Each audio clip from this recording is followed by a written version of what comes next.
इस बार हिप्नोटिज्म से बाहर आते ही तीनों में से किसी को भी हैरानी नहीं हुई, क्योंकि ये तो कई बार हो चुका था। बस उनके पास हजारों सवाल थे और वो सवाल जवाब की कड़ी में एंटर करना चाहते थे। और शुरुआत सबसे पहले निवान ने की। गूंज, तुमने जो दिखाया उसके अनुसार तो धृतराष्ट्र ने हमेशा बिना कुछ सोचे समझे दुर्योधन की बात मानी और इसीलिए कुरुवंश का वो इतना बड़ा युद्ध हुआ जिसमें हजारों बल्कि लाखों क्षत्रियों का नाश हो गया। पर हर एक मनुष्य में बुराई और अच्छाई दोनों होती है। हम धृतराष्ट्र के नजरिए से देखें तो एक तरह से उनके साथ भी ज्यादती हुई थी। कैसे निवान, तुम ये बात कैसे कह रहे हो? अपना पक्ष तर्क के साथ रखो। देखो, सबसे बड़ा भाई धृतराष्ट्र ही था, पर क्योंकि वो जन्म से अंधा था इसीलिए पांडु को पहले राजा बनाया गया। तो धृतराष्ट्र को कहीं ना कहीं ये महसूस हुआ होगा कि उसके देख ना पाने के कारण उसके साथ अत्याचार हो रहा है और इसीलिए राजगद्दी छिन जाने का डर हमेशा उसके दिमाग में चलता रहा होगा। शायद इसीलिए उन्होंने सिंहासन और अपने बेटे के प्यार में आकर इतना कुछ किया। बिल्कुल, निवान बिल्कुल ठीक कह रहे हैं। क्योंकि पांडु का बेटा युधिष्ठिर बड़ा था तो दूसरी पीढ़ी में भी युधिष्ठिर ही राजा बनता। दुर्योधन को भी राजा बनने की लालसा थी और राजा कौन नहीं बनना चाहता। हर किसी को राजगद्दी चाहिए। आज भी तो हम तरक्की के पीछे ही भाग रहे हैं ना, तो उस युग में भी तरक्की के पीछे ही भाग रहे थे। हाँ, लेकिन ये गलत है कि तरक्की के पीछे भागते हुए हम दूसरों के साथ अत्याचार करें, दूसरों के विनाश का कारण बने। गूंज ने देखा कि इस बार वैभव बिल्कुल शांत था। गूंज की नजर वैभव पर पड़ी तो वैभव ने कुछ सोचते हुए कहा, पर मुझे एक बात समझ नहीं आती कि धृतराष्ट्र को भीष्म पितामह का डर था। धृतराष्ट्र की पत्नी गांधारी, जिसने अपनी आंखों में पट्टी बांध रखी थी, वो भी सब कुछ ना देखते हुए भी सब कुछ देख सकती थी और अपने पति को समझा रही थी।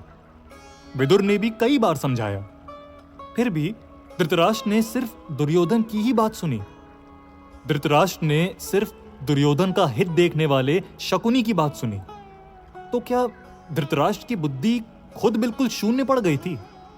जब वो जानते थे कि पांडव कौरवों का विनाश कर सकते हैं, तो पांडवों के साथ बार बार अत्याचार करके उन्हें उकसाने का मतलब ही क्या था?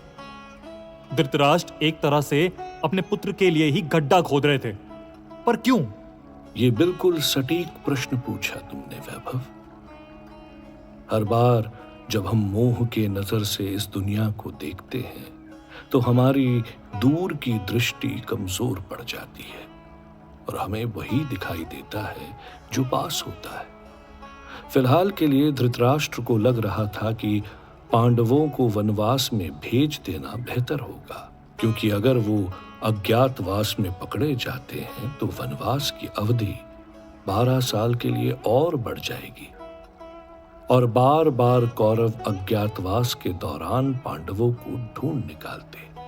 फिर इस तरह से अवधि बढ़ते बढ़ते पांडव अपना पूरा जिंदगी जंगलों में ही बिता देते। इस तरह दुर्योधन के रास्ते का कांटा हट जाता।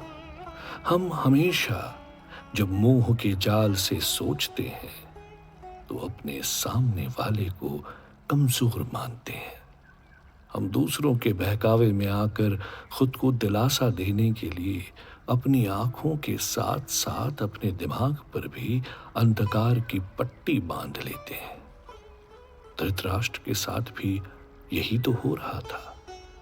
पांडव सक्षम है ये जानते हुए भी उसने षड्यंत्र का रास्ता चुना, लेकिन षड्यंत्र कभी भी तरक्की की ओर नहीं ले जा सकता। षड्यंत्र का अंत तो होता ही है, क्योंकि महाभारत हमें सिर्फ धर्म पर अधर्म की जीत की सीख देती है। धृतराष्ट्र को आप पाप की जड़ कह सकते हैं, सिर्फ इसलिए क्योंकि वो महाराज था। अगर आप एक ऊंचे पद पर आसीन होते हैं तब सबसे बड़ी जिम्मेदारी आपके कंधे पर है।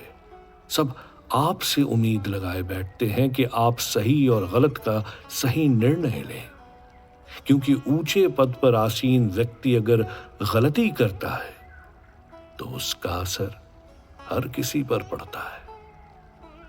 वही सोच कर देखो कि अगर हस्तिनापुर में कोई और पिता धृतराष्ट्र की तरह होता, अगर वो एक मामूली सा धोबी होता, तो उसके निर्णय का असर पूरे हस्तिनापुर पर नहीं पड़ने वाला था। पर एक राजा की हर सोच, हर विचार और हर फैसले का असर पूरी प्रजा, पूरी जनता, पूरे राज्य पर पड़ता है। धृतराष्ट्र में यही मोह, माया और लालसा थी। इसीलिए बचपन में भी भीष्म पितामह ने यह फैसला लिया था कि पांडु को राज्यपाठ का हकदार बनाया जाए। सिर्फ इसलिए नहीं कि धृतराष्ट्र देख नहीं सकते। किसी भी तरह की फिजिकल डिसेबिलिटी आपको कमजोर नहीं बनाती, आपकी मेंटल डिसेबिलिटी आपको कमजोर बनाती है। धृतराष्ट्र सिर्फ आंखों से अंधे नहीं थे, वो मन से भी अंधे थे। वो सब कुछ जानकर भी अनजान बनते हुए मोह का साथ दे रहे थे। हाँ, इसीलिए वेद व्यास जी ने खुद धृतराष्ट्र को हर पाप की जड़ कहा है। अब हम समझ गए। तुम्हें एक रोचक बात बताऊं। जब कौरव और पांडवों के युद्ध में कौरवों का नाश हो चुका था, धृतराष्ट्र के 100 बालकों में से कोई भी जीवित नहीं बचा था, सब मर चुके थे। तब संजय, जो धृतराष्ट्र का सारथी भी था, वो धृतराष्ट्र के पास बैठकर उसे तसल्ली दे रहा था। धृतराष्ट्र ने रोते हुए कहा कि संजय, मेरी किस्मत कितनी खराब है, मेरा भाग्य कितना फूटा हुआ है। पता नहीं मैंने पिछले जन्म में कौन से बुरे कर्म किए होंगे जो आज मुझे ये दिन देखना पड़ रहा है। मेरे सारे बच्चे मारे जा चुके हैं और मैं बिना किसी सहारे के आज भी जीवित हूं। तो मालूम है संजय ने क्या कहा?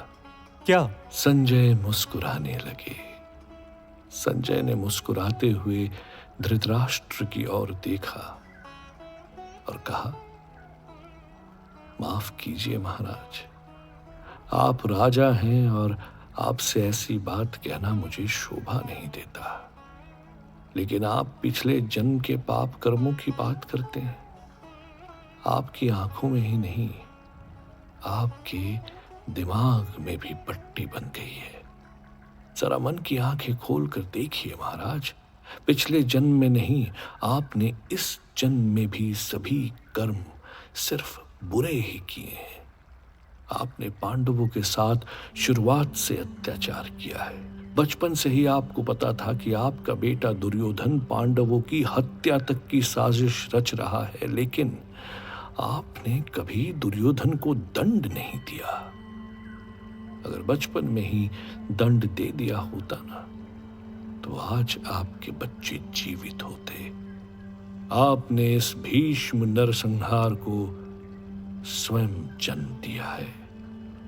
ये किसी पिछले जन्म का पाप कर्म नहीं, बल्कि इस जन्म का कर्म है जो आज आप भुगत रहे हैं। बिल्कुल सही, अग्री विद यू।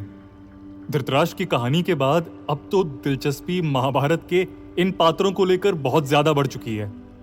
जरा ये बताओ, आगे धृतराष्ट्र का क्या हुआ और गांधारी का क्या हुआ? वही हुआ जो हर कहानी में हर किसी के साथ होता है। इसके बाद धृतराष्ट्र गांधारी, कुंती और विदुर के साथ जंगल वनवास के लिए चले गए। एक आश्रम में वो सभी जिंदगी बिताने लगे और ईश्वर के ध्यान में लग गए। हाँ, ये सही है। सारे पाप के बाद पुण्य का मार्ग, परफेक्ट।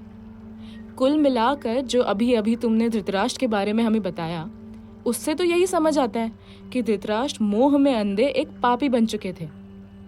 मगर धृतराष्ट्र के साथ रहने वाले बहुत से लोग बहुत बड़े पुण्यात्मा भी तो थे, जैसे उनकी पत्नी गांधारी, विदुर। क्या तुम उनके बारे में कुछ बताओगे? ना बच्चा ना। पुण्य करने वाले जीवों से जितना हम नहीं सीखते, उससे ज्यादा हम पापियों से सीख सकते हैं। अभी तो घड़ी की ये सुई पाप की ओर ही बढ़ रही है। पापियों से तुम धर्म का मार्ग सीखो, धर्म और अधर्म में अंतर करना सीखो। बाकी इन महान पुण्यात्मा कैरेक्टर के बारे में हम आखिर में समझेंगे। बिल्कुल साक्षी, गूंज की बात में दम तो है और एक नेगेटिव कैरेक्टर से कुछ अच्छा सीखने में मजा भी आ रहा है। तो बताओ, अब तुम आगे हमें किसके बारे में बताने वाले हो? पूछो, तुम आगे मुझसे किसके बारे में पूछने वाले हो? वैसे तो जिस तरह से कड़ी आगे बढ़ रही है, हमें दुर्योधन या दुशासन की ओर जाना चाहिए। लेकिन फिलहाल मुझे एक बहुत ही स्ट्रेंज कैरेक्टर की याद आ रही है और मैं उसके बारे में समझना चाहता हूं, अगर तुम सुनाना चाहो तो। कौन? अश्वत्थामा। मैंने सुना कि वो 7 इमॉर्टल में से एक हैं, आज भी जीवित हैं और उन्हें भी हम पाप की श्रेणी में गिनते हैं। बल्कि अश्वत्थामा को हम एक पापी भी कहते हैं। तो एक पापी होकर भी वो 7 इमॉर्टल में शामिल क्यों हैं? उनकी क्या कहानी है? उनसे हम क्या सीख सकते हैं? हमें ये बताओ। पहली बात तो अश्वत्थामा पापी नहीं था। हाँ, युद्ध के अंतिम चरण में उसने पाप जरूर किया। मतलब? इसके लिए तुम्हें कहानी की दुनिया में फिर से चलना पड़ेगा। चलोगे? क्या है कहानी अश्वत्थामा की? क्यों गूंज ने अश्वत्थामा को पापी कहने से बाकी सबको रोका? क्या सच में सत्य यही था या अश्वत्थामा का असली चेहरा देखना अभी बाकी था? ये सब जानने के लिए आपको नेक्स्ट एपिसोड में तो जाना ही पड़ेगा।